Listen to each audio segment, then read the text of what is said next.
看到大家都在这步步追美式，想起来我以前也翻车过，就找出来，让大家都乐呵乐呵。这是以前视频的内容。看这流畅的制作过程，一气呵成。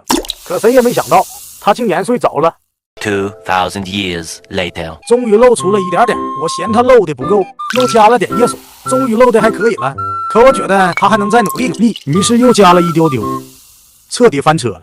我们开封猕猴桃16泡酒，猕猴桃用的是软枣猕猴桃，以前用过普通的猕猴桃泡酒，口感一般。这款小的吃起来比大的口感更加柔和，所以选用它和16一起泡。酒体是清爽淡雅的西瓜红，比较特别，但整体口感却不如想象中的好喝，既没有16的果香，又没有猕猴桃的清爽和穿透力，有点失败，不如单独16泡酒更好喝。我还做了10款不同酒泡16的测试，等开封了再分享结果给大家。猕猴桃16泡酒，个人感觉是3星半。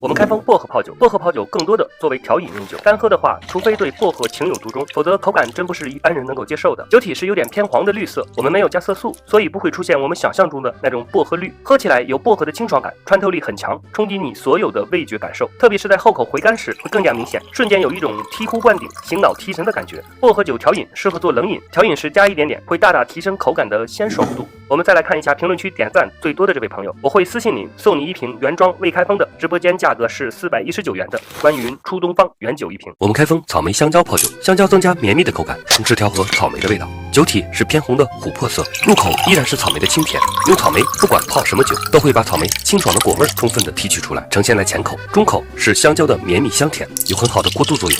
后口是威士忌的酒香。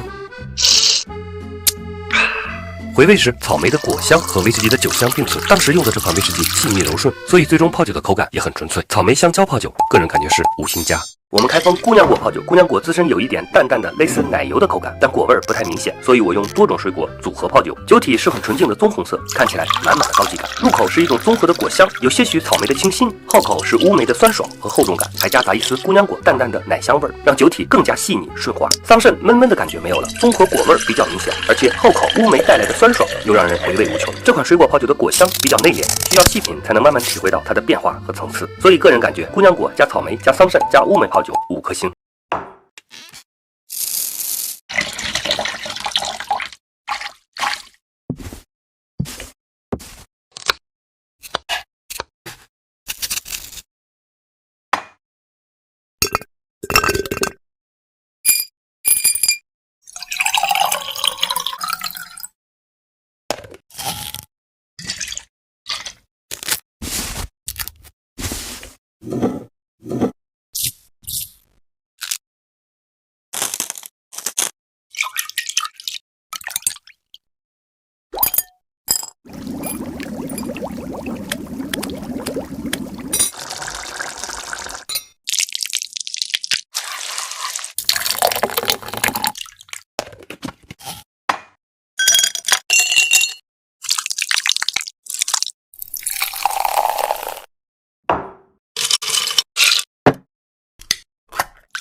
我们开封红茶荔枝泡酒，单独荔枝泡酒虽然也好喝，但层次感不够。这次尝试红茶加荔枝的组合，酒体是红茶带来的深红色，入口是荔枝的果香，比单独泡荔枝的果味更明显一些。中口是荔枝的甘甜，荔枝甜度比较大，但泡酒的甜是那种不会让人感觉到腻的甘甜。后口是红茶的滋味。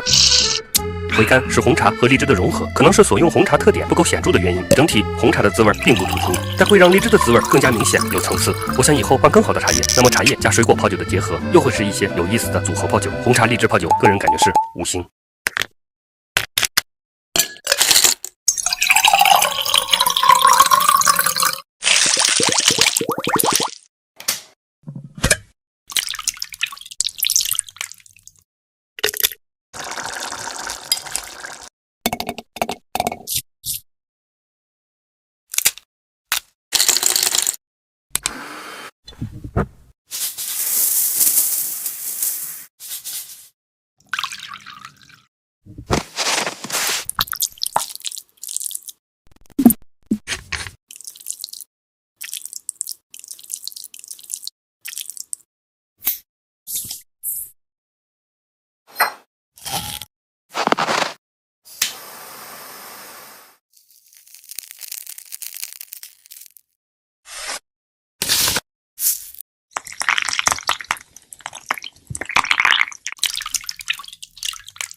们开封荔枝泡酒，荔枝果肉比较松软，所以酒体会出现一些悬浮的果渣，这种情况一般没事儿。像果肉松软的猕猴桃、苹果等都会出现类似的情况。变质的白色絮状物是像棉花一样呈团状的，而果渣是散开的形态。酒体是很清透的米黄色，喝起来前口有点甜，中调是若隐若现的荔枝味儿。因为荔枝自身果香没有特别突出，如果基酒的度数很高的话，泡好之后的果味儿不能掩盖掉酒味儿，所以建议用度数相对低一点的酒来泡荔枝酒。荔枝泡酒整体口感中规中矩，所以个人感觉是4星半。我们开封洛神花泡酒，在洛神花中加入苹果，是为了增加口腔中的厚重感，闻起来是淡雅的酸甜气味。酒体是透亮的橙红色，之前有单独泡红苹果酒的品尝视频，口感很一般，颜色也不明亮。而苹果和洛神花在口感和颜色上恰巧刚刚互补。前口是红苹果的甘甜，回甘有洛神花的微酸，洛神花本身的酸腻感被弱化，取而代之的是苹果糯糯的甜味。苹果与洛神花果然相得益彰，不管是颜色还是口感都美得恰到好处。洛神花苹果泡酒，个人感觉是5星。据说这个就是知否中明来爱喝的错认水。我们今天开封，由于度数很低，而且酒体颜色清透自然、清澈如水，所以经常被人叫做错认水。